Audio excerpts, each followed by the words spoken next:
سبحانك لا علم لنا إلا ما علمتنا إنك أنت العليم الحكيم رب اشرح لي صدري ويسر لي أمري واحلل عقدة من لساني يفقه قولي رب زدني علما رب يسر ولا تعسر وتمم بالخير أعوذ بالله من الشيطان الرجيم بسم الله الرحمن الرحيم والذين يؤمنون بما أنزل إليك وما أنزل من قبلك وبالآخرة هم يوقنون أولئك على هدى من ربهم وأولئك هم المفلحون صدق الله العظيم. سورة البقره مقصد بیان د سلورو مسائلو: اثبات توحید، اثبات رسالت، جهاد و انفاق فی سبیل اللہ تعالی. په صورت کې دا سلور مسئلې ذکر کړي په سلورو حصو کې، یعنی صورت تقسیم په سلورو حصو کې دی. اوله حصہ 100 آیتونه دي. اوله حصہ کې بیان د توحید کوي، د الله د یووالي، چې الله ذات او صفاتو کې یو دی، شریک نشتا.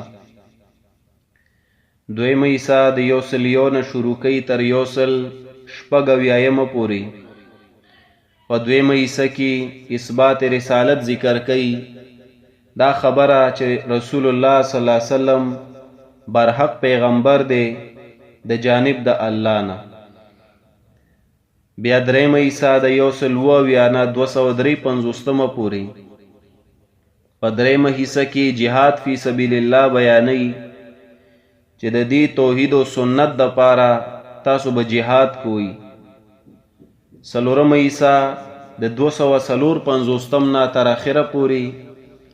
په څلورمه حصہ کې انفاق فی سبیل الله تعالی ذکر کوي چې تاسو به جهاد سره سره مال هم لګوي د دې توحید او سنت د پاره.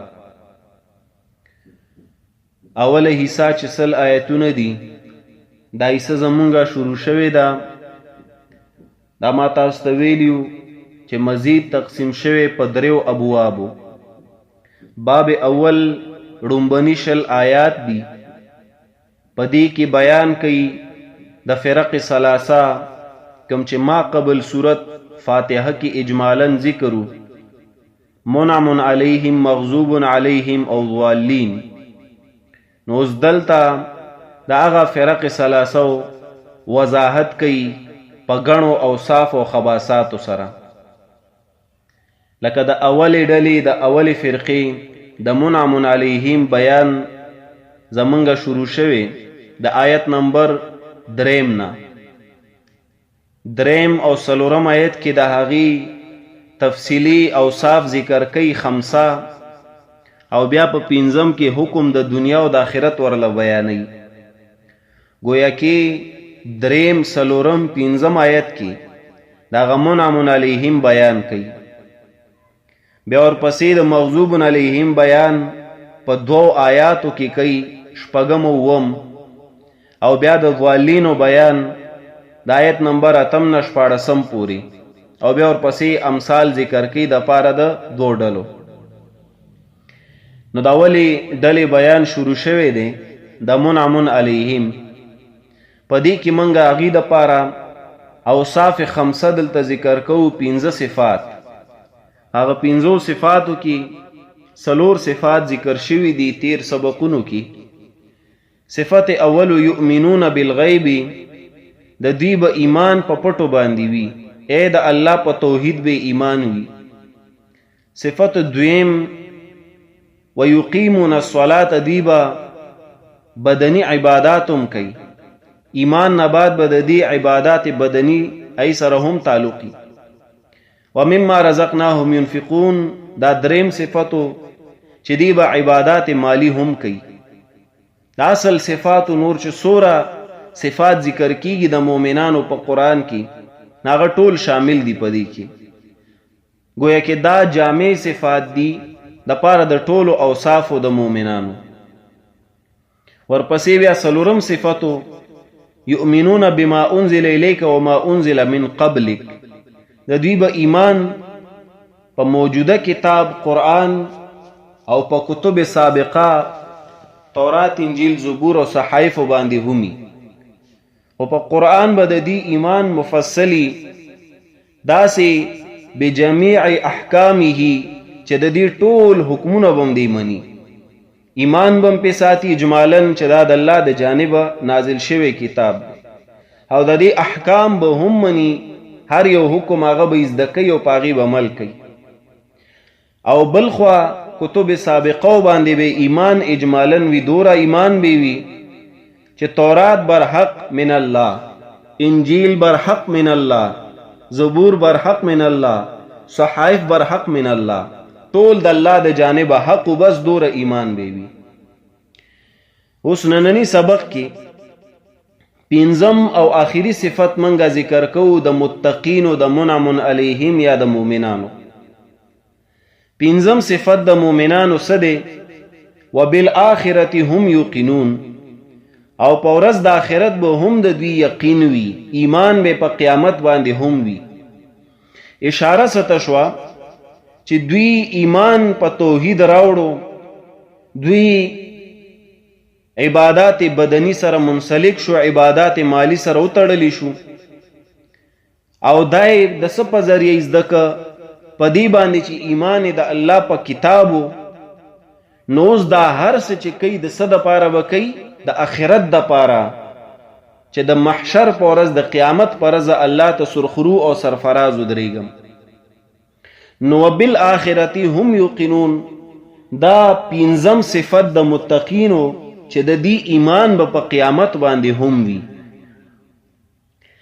دلته هم او مقرنګ اعتراض واردېږي، کوم چې څلورم صفت باندې اعتراض راغلی او جواب مونږ کړی.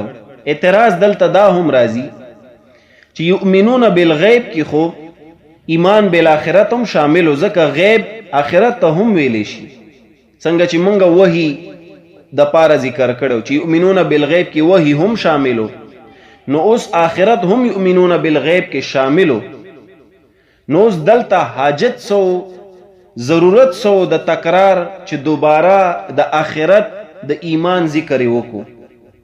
دا اعتراض، دا سوال دلته راځي، یعنی دلته دا تخصیص بعد تعمیم ولو کو چې اول بیان عامو او سه بیان خاص کو. بیان عام داسې و چې وروستو یؤمنون بالغیب کې اشاره وم دی قیامت ته، عام بیان کړو د قیامت، خو دلته بالتخصیص قیامت ولی ذکر که، خاص ولی که، یعنی تخصیص بعد تعمیم ولی وشو. دا اعتراض، دا سوال راځي.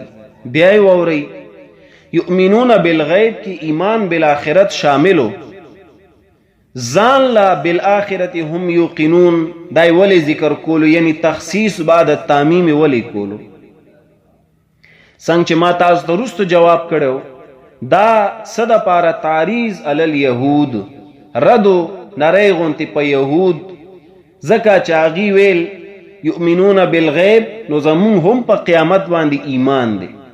نو دلته الله کریم به تخصیص سره په آخرت باندې د ایمان ذکر وکړو چې صحیح ده ستاسو ایمان دی په قیامت، خو ایمان هم داسې نه دی څنګه چې قرآنی ایمان وي، څنګه چې د قرآن طریقه ده تا ته په قیامت باندې د ایمان طریقه ښیي، اقرنګ ستاسو ایمان نشته. د یهودو ایمان خو په قیامت، خو هغه څنګه د هغې یو نمونې دوه وګورئ چې ایمان یې داسې و ځان له جنت خاص کولو. لکه همدغه بقره کې مخکې 80 نمبر آیت وګورئ، 80 نمبر آیت، وقالو اویدا یهود لن تمسنا النار، چرې به ونه رسیږي مونږ ته اور د جهنم، الا ایاما معدوده، مگر یو څو ورځې د شمیره 40 ورځې چې دوی شرک کړو. مطلب دا سلویخ ورځې که فرض که یو تن جهنم ته ځي وي به بیا به چېرته ځي جنت ته به ځي. ای ځان د جنت ټیکهداران ګرځول. نو ستاسو ایمان خو په قیامت داسې دی چې زمونږ ځای جنت دی. حالانکه د قرآن کریم په آخرت باندې ایمان چې وګورئ هغه سبق خو بل شان ښیي. یو بله نمونه د دې وګورئ سورة المائده 5 نمبر سورت آیت نمبر دی 18. سورة المائده 5 سورت 18 آیت 18 نمبر آیت. وقالت اليهود او اليهود والنصارى ونصرانيان نحن ابناء الله منگا نازولیو د الله واحباؤه یعنی دوستانیو د الله. نو منگا د الله دوستانیو منگلا الله عذاب نرا کئی منگ با جنت تا داخلی. نو ستاسو خو په قیامت داسی ایمان دی چې تاسو ځان د مخکنا جنت ټیکهدارانو ګرځولو. حالانکه قرآن کریم چې د ایمان بالآخرت ذکر کئی هغه بل شان کئی. نو دلته تخصیص بعد تعمیم ولیو کو د آخرت د ایمان ذکر ولیو کو. مطالبه دلته د ایمان قرآنیو یعنی په طریقه د قرآن بتاسو منی چې په آخرت باندې بستاسو ایمان څنګه وي څنګه چې تاسو ته قرآن خیستاسو داسې ایمان نشتا چې کم درس قرآن کریم ورکی په ایمان بالآخرت باندې. او هغه څنګه دی یوقنون لفظ سره ذکر کوي. یوقنون وضاحت به انشاءالله رستو کو تاسو به بیا په دې جواب باندې هم خپوه شئ. نو د قرآن کریم طریقه صدا چې بالآخرت ایمان بستاسو څنګه وي داسې چې هم یوقنون یقین به مو پیوي. دا نه چې تش دخلی ایمان اول ته ځان ګرځوي د جنت ټیکهداران. دا زوړ اعتراض او جواب مکه شانتو چې کم سلورم کې مونږ کړو. وبالآخرت او په آخرت باندې دا آخرت صفت دی موصوف محذوف دی. په دې صفت او موصوف ځان پوي کوي. تاسو ته بار بار ویم دا عربي چې کم مدرسین دي خاص کر کوشش وکړي عربي زده کوي او د دې ډېرې لارې دي آسان لارې دي. ان شاء الله که تاسو لک شوق تاسو کې وي د قرآن کریم د زده کړې نو کوشش ځان لو کوي د عربي لپاره بندوبست کوي د زده کولو. ځکه داسې خبرې شته چې د هغې ضرورت وي اکثر په درس کې. لکه اوس زه دلته ذکر کومه چې آخرت صفت دی او موصوف محذوف دی. نورو ځایونو کې داسې حذف د مضاف او دلته منګه ذکر کو چې صفت راغلی او دلته دا صیغه ده او دلته ماضي ده او دلته مضارع کم از کم چې دوره خو تا سره علم وي که نه. نو بالآخرت دا آخرت صفت دی موصوف محذوف دی. ګورئ منګ مرکبات چې کله ښیو نو په هغې کې یو منګه ذکر کو مرکب توصیفي. مرکب توصیفی د دوو شیزونو مرکب دو اشیاء په دې کې شامل وي. یو موصوف وي بل صفت وي. موصوف چې د چا صفت کېږي او هغې دپاره کوم صفت ذکر شي ته صفت وي. صحیح شو؟ لکه اوس دلته چې آخرت صفت شي نو د دې موصوف به څه وي؟ به طور مثال یوم د دې موصوف کوي. یوم الاخره ورځ د آخرت. نو دا ورځ دې دپاره موصوف شو آخرت دا غي د پاره څه صفت شو. نو دلته دا آخرت صفت دی موصوف څه شی دی محذوف دی پټ دی. او موصوف دلته د آخرت څه شی راځي دار دال الف را دار. گویا کې اصل کلام داسې دی وبدار الاخرت. بیا درته آخرت صفت موصوف محذوف. موصوف من دلته څه واخسته دار. گویا کې اصل کلام داسې شو وبدار الاخرت او په کور د آخرت هم یوقنون دی به یقین کوي. ګوره تاسو به وایئ چې دلته دا صفت او موصوف څه ضرورت او اوس به تاسو ته د دې اهمیت معلوم شي چې دا ما ولې ذکر کړ. د مرزا غلام احمد قادیانی بدبخته کتاب د ازالة الاوهام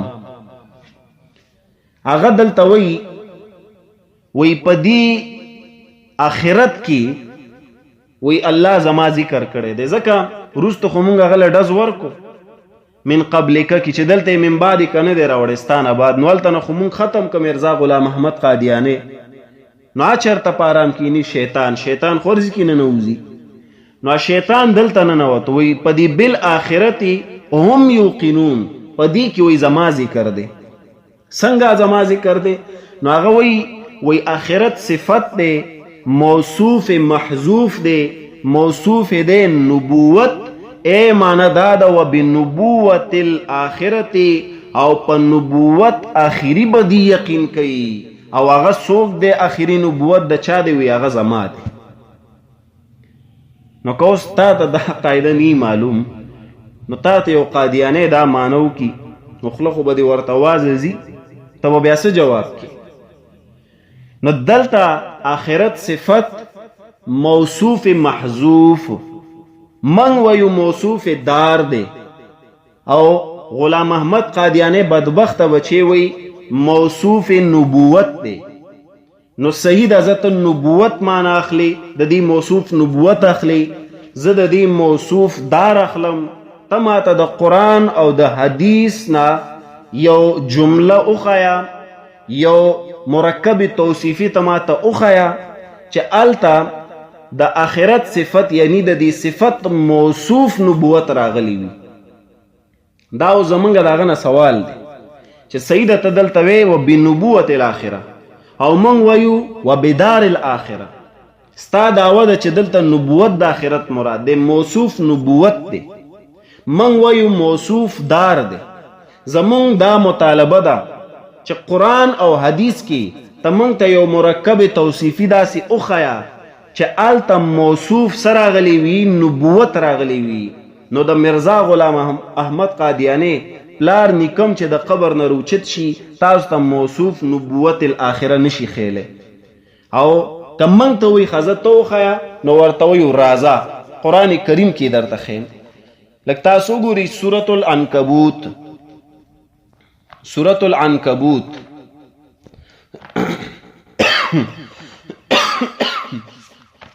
سورة العنکبوت آیت نمبر سلور شپیتم یوکم دیرش سورت دے نہشتم 29 نمبر سورة العنکبوت آیت نمبر دے سلور شپیتم 64 نمبر آیت وما هذه الحیات الدنیا الا لهو ولعب گوری وان الدار الاخرة او بیشک کور دا آخرت ان الدار الاخرہ آخرت صفت موصوف دار نو دا غزی کی بقادیانی نا ہوا لارشی انشاءاللہ ورطے توسو خیا چی بنبوت الاخرت چرت راغلی وی نو دی کئیم در تنشی خیل خوا نو دلتا چی دا قائدہ ما تاستا ذکر کا دا یاد ساتے دا دا رد قادیانیت دا پارا بل جوابم دلتا تاسو کئی الزامی چاہتا قادیانیانو تا چه خزا تاسو دلتا وای مراد دا دینم نبوت بالاخرتنا هم مراد سشو نبوت شو نو تاسو دا قیامت منکریه در اصل دا بس تاسو الزامی جوابی چه تاسو وای دلتا نبوت دا آخرت مراد دی نو ورته تاسو در اصل دا قیامت منکرینیه چه در توی ولی ورته وای چه دا نبواتو ذکر خو مخ کی وشو تا نبوت یاده دا نبواتو ذکر شوه ده یؤمنون بما انزل الیک وما انزل من قبلک کی دا سابقه پیغمبرانو پا نبوت او دا موجوده پیغمبر پا نبوت با دا خلق ایمان وی دا نبوات و علم النبوات معرفت النبوات قبل صفت کی ذکر شو دلتا دوباره دا تکرار ساہجتو چتا زان پا کی وردن نکولو دراصل تا دا خلقنا ایمان بالآخرت ختم والغواری چکم ستا نشتا نو زکا دلتا دی دا هم سسرا منسلک دا نبوت سرا من ویو نبوات و بیان سلورم صفت کیو شو پینزم صفت اس قیامت دے چه دا خلق و ایمان با پا قیامت باندی هم وی او تا دلتا زان در نکی دین خپل نبوت ثابتے نو تا گویا که دا قیامت منکره او خلقم کوشش که چه دا قیامت دا علم نواره دا غیر دویم جواب بل جواب هم شتے دا قادیانیانو دام الزامی جواب دے چه خواہ ستاسو خو عقیده دادا دا دی کتب چه کلون ولی عقیده دا دوی دا روزی چې نبوت جاری دی. نبوت څه شی دی؟ جاری دی. څه معنا؟ نبوت به روان وي، دا به تر قیامته پورې وي. ستاسو ایمان، ستاسو عقیده دادا نبوت جاری دی، نبوت به تر قیامته پورې وي. او دلته بیا په خپل عقیده کې تضاد پیدا کوي چې وای و بنبوت الاخره، په اخري نبوت ځان ته اخري پیغمبر وي. ګورې بیا په دې جواب ځان پوهېږي، دا الزامي جواب دی، ښکلی جواب دی چې ستاسو عقیده دادا چې تاسو وای نبوت جاری دی تر قیامته، او دلته په خپله بیا نبوت ختمې چې ځان ته منسوب کې څه شی؟ بنبوت الاخره، چې په نبوت آخري ځان ته منسوب کې چې زه آخري پیغمبر یم، تا خو هغه جاری نبوت ختم که. دا خو ستا د خپلې عقیدې متضاد شه. نو دا په خپله عقیده کې ګډوډ دي، په خپلو نظریاتو کې دي ګډوډ دي. نو دی به څه دلته بنبوت الاخره ثابت کی. نو بالآخرته بل نقطه یاد ساته، دلته بل سوال دلته راځي چې په دې ځای کې چلو موصوف د دې دارو، نو دلته آخرت بغیر موصوف ولی ذکر کو؟ یعنی چې دار الاخرت مرادو، نو ولی دلته و بدار الاخرت ذکر نکو؟ دا سوال راځي. اهم سوال دی، بیا درته ویم. دلته اوس مونږ ووایو چې آخرت صفت موصوف دار او هغه محذوف، نو دا ولی حذف کو؟ ولی داسې ذکر نه که چې و بدار الاخرتی، ولی راوړو و بالآخرتی؟ دا یو سوال دلته راځي، د دې جواب نوٹ کړئ. اول جواب امتحان د پاره. الله ته خو پته وه چې یو بدبخته بچی دروغجن کذاب قادیانی به پیدا کیږي او هغه به دې ځینه ځان له نبوت ثابتوي او قرآن کریم به دې ځینه دار الاخرت ثابتوي. نو امتحان د پاره چې کم یو سړی د قادیانی بدبخته مني او کم یو د قرآن مني. دا یو جواب. آخرت دلته صفت او د دې موصوف محذوف ولی پاتې که؟ د پاره د امتحان چې څوک د غلام محمد دروغجن مني او څوک د قرآن کریم مني. دا یو جواب. دویم جواب یاد ساتي، دا ښکلی جواب دی. قرآن کې چې چرته هم دار الاخرت راشي، دا خبره نوٹ کی، قرآن کې چې چرته هم دار الاخرت راشي، د آخرت موصوف دار راشي، مراد به ترېنه جنت وي. دا یاد ساتئ دا خبره چې قرآن کریم کې چرته هم دار الاخرت راشي، مراد به د هغې نه څه وي؟ جنت وي، صرف جنت. تقریبا 19 ځایونو کې دار الاخرت ذکر دی. او قرآن کریم کې چې چرته صرف الاخرت راشي، لکه څنګه چې دلته راغلی د بغیر موصوف، نو اشاره دې سره د قیامت هغه ټوله رځ ته کوي، د قیامت غونډ رځ ته. دار الاخرت کې اشاره صرف جنت ته، او بالآخرت یعنی صرف آخرت چې راوړي هغه د قیامت غونډ ورځ حساب کتاب نه واخله، جنت جهنم ټول په دې کې شامل دي. نو دلته اوس دا آخرت بغیر موصوف ولی راغلی؟ دلته دراصل ایمان مقصود په غونډ آخرت باندې او تش په جنت نه. بیا درته ویم دلته آخرت بغیر موصوف ولی رالو؟ ځکه چې دلته ایمان بالآخرت مقصود په تمام ورځ د آخرتو، په حساب کتاب، جنت، جهنم، سزا، جزا، په ټولو، دانه چې تش په جنت لکه د یهودو. نو دی وجی دلته آخرت بغیر موصوف ذکر کو. نو بالآخرتی او په آخرت باندې سوال بل راځي، قیامت ته نوم دیږي کې آخرت ولی ورک؟ د قیامت ګڼ نومونه دي. ان شاء الله په سورۃ الاعراف کې زبا اشراط او داغي اسما ذکر کوم، درته مفصل په اعراف کې به ذکر کوم. اشراط د قیامت سدي او اسما د قیامت سدیال ته به ذکر کوم. ګڼ نومونه دي د قیامت الله ذکر کړي، او په هر یو نوم مسما دی. هر یو نوم چې تاسو وګوري هغه کې خپل یو معنی پرته د خپل یو سبق پروت دی. لکه څنګه چې دلته قیامت ته په دې کې سویلی دلته آخرت ورته ویلې. دینه مخکې صورت تاسو لستو هلته ورته یوم الدین ویلو، هغه هم یو نومو او د هغې وجه څه وه مالته ذکر کړو. اوس دې ځای کې آخرت ورته ولې وي؟ لأنها آخر اليوم لا یوم بعدها. قیامت ته ولې آخرت وي؟ لأنها آخر اليوم، دی وجه چې دا آخري ورځ ده. لا یوم بعدها، نشته ورځ پس د دینه، دی وجه ورته څه ویلی دی؟ آخرت ورته ویلی. نو زمونږ به هم یقین داسې وي، ایمان به داسې وي چې کله دا ورځ راشي دینه بعد بیا بله ورځ د دنیا به نه وي. نو دی وجه آخرت ورته ویلی دی قیامت ته. وبالآخرت، او په آخرت باندې هم یوقنون، هم ضمیر راوړی دی د جمع، یعنی مراد هغه مؤمنان دي متقین. وبالآخرت، او په آخرت باندې هم دغه متقین، دغه منعم علی، دغه ایمان والا، اب ایمان یهود او قادیانیان نه. وبالآخرت، او په آخرت هم دغه رست چې سوره او صاف په دې مؤمنانو کې دي دغه خلق. وبالآخرت، او په آخرت باندې هم یوقنون، دوی به یقین کوي. اوس په دې یوقنون لږ وضاحت کوو. داسې په قرآن کریم کې نورو ځایونو کې هم راغلی دی چې په آخرت به د خلکو څه وي؟ یقین به وي. قرآن کریم کې نور مقامات هم شته، لکه تاسو سورة النمل وګورئ. په سورة النمل کې هم راځي لفظ یقین د پاره د قیامت. لفظ یقین د پاره د قیامت په نورو مقاماتو کې هم شته، لکه سورة النمل. سورة النمل 20 نمبر سورت دے، 27 نمبر سورت.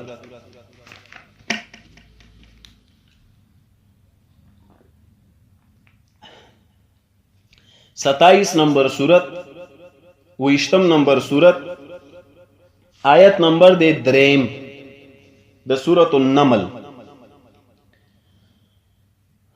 الذين يقيمون الصلاة ويؤتون الزكاة وهم بالآخرة هم يوقنون. دی په آخرت باندې هم یقین کوي. یو بل سورۃ مرلو ګوره بیا خپل زی تراشي. سورۃ لقمان، سورۃ لقمان سورت نمبر دے 31 نمبر سورت، آیت نمبر دے 4.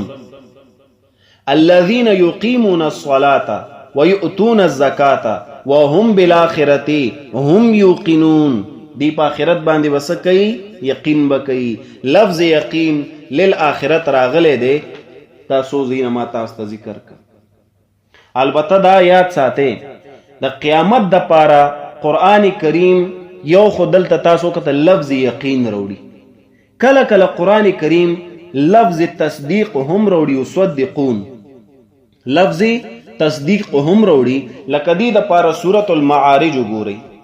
وجب آخر کی ذکر کوم چې دا ولی کله ورته یقین او کله ورته تصدیق لفظ روڑی. دا ولی سورۃ المعارج، سورۃ المعارج آیت نمبر دے 26، اویایم نمبر سورت دے 70 نمبر سورت، سورۃ المعارج آیت نمبر دے 26 نمبر آیت. والذین یصدقون بیوم الدین، او کسان چې تصدیق کوي بیوم الدین، د ورځې د جزا او د سزا. دلته یصدقون وی.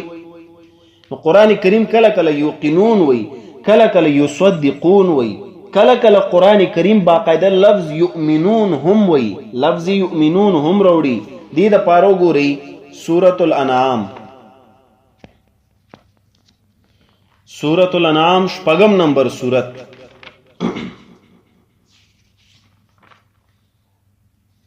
آیت نمبر دے 92 دے غالباً، آو 92 آیت. سورۃ الانعام 6 نمبر سورت، آیت نمبر 92، 92 نمبر آیت. آیت منزو گوری والذین یؤمنون بالآخرہ، او کسان چې ایمان روڑی پا آخرت. نو دلتا یؤمنون وی. قرآن کریم د قیامت د پارا کله لفظ روڑی یوقنون، کله وی یصدقون، کله وی یؤمنون.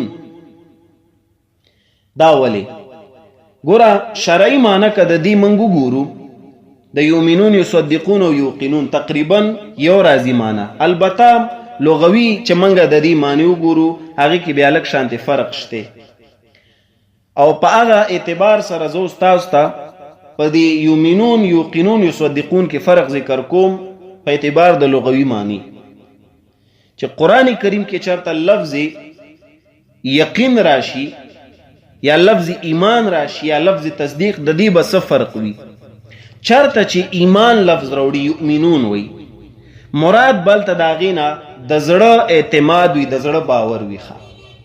چې چرته لفظ یؤمنون راشي لکه نام ما تاسو ته وباسل والذین یؤمنون بالآخرة، دلته به مراد څه وي چې دی به د زړه نه اعتماد د زړه نه باور ساتي په آخرت باندې.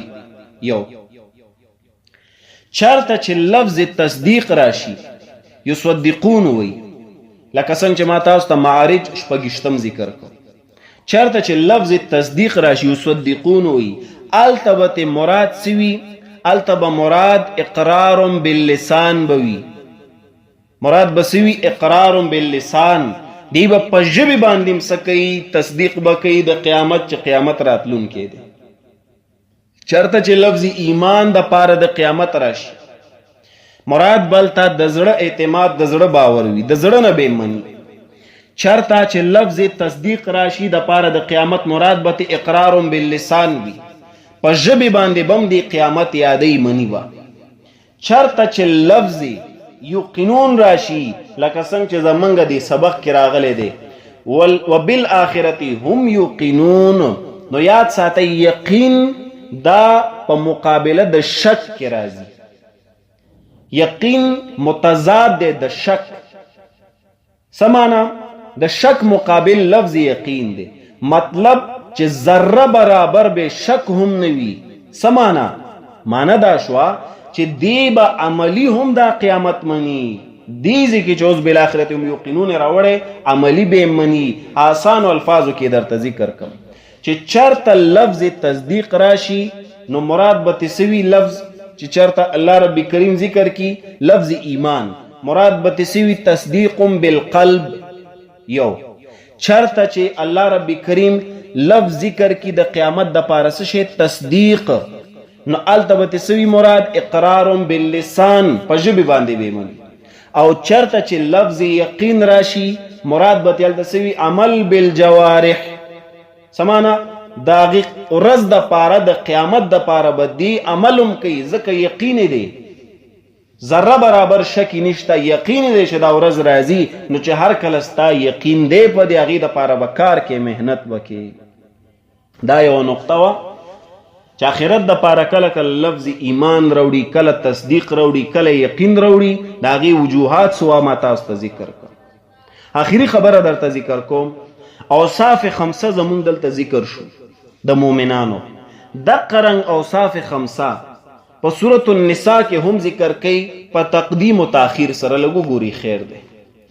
دغه اوصاف خمسه دام د پاره د تردید د قادیانیت درته ذکر کوم. ښه ګنې د دې حاجت نه و، خو موږ هسې لوستو مخکې، خو د قادیانیانو د تردید د پاره ځکه چې یو ځای کې ته د یو منکر ډلې تردید کې نو بیا رګ او ریشتې وو داسې رد یې وکړه چې بالکل هغه بیخ بنیاد تی وباسي.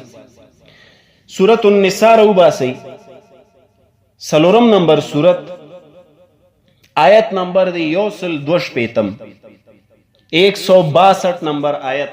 امغه اوصاف ذکر کوي د متقینو خو په تقدیم و تاخیر سره مخکې رستو کوي. الته چې په کوم ترتیب دلته په هغه ترتیب نه وي، دلته به لږ مخکې رستو وي، خو امغه صفات دي امغه اوصاف د مؤمنانو ذکر کوي. ګورئ ورته لکن الراسخون فی العلم، لیکن هغه کلک خلق په علم کې منهم د دې کلک خلق نه په علم کې دینه مراد څوک دي؟ عالمان. منهم د دوینا والمؤمنون و مؤمنانونه څوک دي؟ یؤمنون چې دی به تصدیق کوي بما انزل الیک و ما انزل من قبلک. دا څلورم صفت شه دی په قرآن او په کتب سابقو به ایمان وي. بل والمقیمین الصلاة او دی به منظم جاری کی عبادت بدنی ته مراد شو داغه صفت دویم شو والمؤتون الزکات او دی به زکات ورکی مالی عبادت بم کی دریم صفت شو والمؤمنون بالله او دی به ایمان وروړي په الله اے بالتوحید لکلت بالغیب والصفت شو او په اخر کې وګوري والیوم الاخر او په ورځ د آخرت دیزی کی اوسو گورا نوئی وبنبوت الاخرتی رد دے پچا باندی پا قادیانیانو باندی چه تاسو خویلتا دا آخرت موصوف حذف دے نبوت دے بدبختا دیزی کی تو گورا نبوت راغلے دے که یوم راغلے دے او پورز دا آخرت او بیا مقرنگ دے دا پارا بشارت ذکر کی اولائک سنؤتیہم اجرا عظیما اول توی اولائک علی هدی من ربهم و اولائک هم المفلحون انشاءاللہ اغبا سبانی سبق کی ذکر کو ترجمہ کو مغوک کی دے والذین او متقیان اغا کسان دی یؤمنون چی تصدیق بکی یا ایمان بروڑی پاغسا انزل الیک چی نازل شوی تاتا یعنی قرآن وما انزل من قبلک او پاغسا چه نازل شوستان مخکی یعنی کتب سابقہ پا قرآن بی ایمان مفصلی او پا کتب سابقو بی ایمان سوی اغا بی جمالن وی و بالآخرتی او پا آخرت باندی هم یوقنون دوی یقین کئی وصل اللہ تعالی علی خیر خلقی محمد و آلہ و اصحابی اجمعین برحمتک یا ارحم الراحمین